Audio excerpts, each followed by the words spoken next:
To a health alert about so-called medical gaslighting. That's when doctors inappropriately dismiss a person's health concerns. Studies show that women and people of color are impacted most, and the results can be devastating. It's a story we first saw in the New York Times. Our Janae Norman spoke with a woman who's sharing how it impacted her health and her life.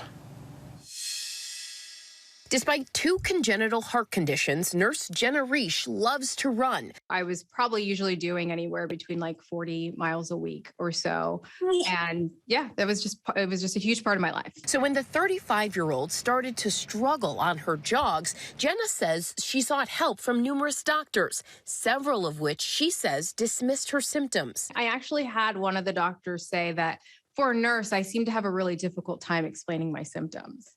And I was so insulted by that because if there's anything I pride myself in, it's the fact that I can explain my symptoms really, really well. A new doctor who did extensive tests found she needed heart surgery, which Jenna says saved her life. Every run I went on could have quite literally been the thing that ended my life. And that is so scary to think about. Medical gaslighting is the term used by some patients who say their symptoms are inappropriately dismissed as minor or dismissed as psychological.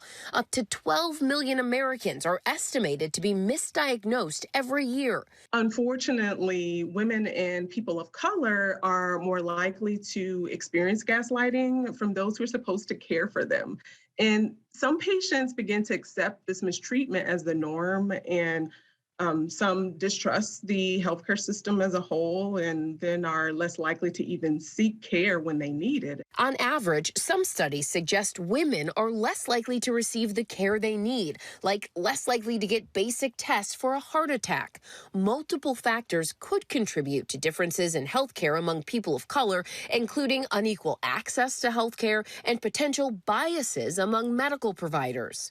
If someone views a patient as of a lower class or that they will not follow up, based on their race, this can then influence what they then do for that patient. They may be less likely to prescribe a certain medication for them or refer them to a specialist. What makes you want to speak out about this now? I feel like it's my purpose to do this. If you are a patient and you feel like you're not being heard or you're being disregarded, that you deserve to seek a second opinion. You deserve to get the care that you need.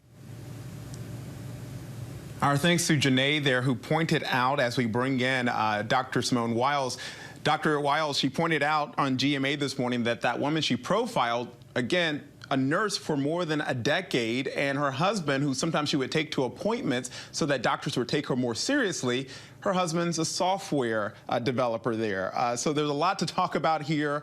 Thank you for joining us here on ABC News Live. Again, infectious disease specialist Simone Wildes at South Shore Health there in Weymouth, Massachusetts. So, doctor, what do you make of this term medical gaslighting and how women can maneuver around it to get the medical care they need?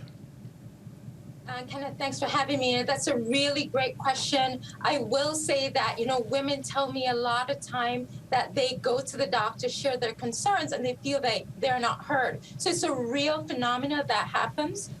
What I tell all my patients, especially my women patients, you need to advocate, advocate, advocate. Use your voice. Make sure the message is heard. And if you feel like one doctor is not hearing you, definitely go get a second opinion. And also, when you get a second opinion, do some research on the doctors for someone who you know will listen to your concerns and be willing to help you so you can get better.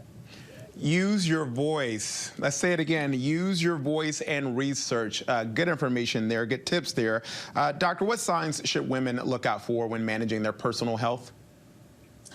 Kenneth, I think they're twofold to this question. I think first, clinically, if you notice a change in your body, I think you need to make sure you go seek help from your healthcare provider sooner rather than later. And the key is sooner rather than later. I think a lot of people, again, wait until it's too late and things are too advanced to get the appropriate care. And then I think, again, you have to research your doctors, look on their health grades, research the hospital, do your work.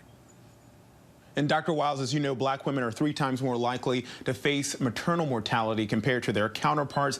Help us understand what this means and what should be done about it. really unfortunate statistics that in this day and age, Black women have such a high mortality for their maternity numbers. And so I think there are a number of issues that really affect this.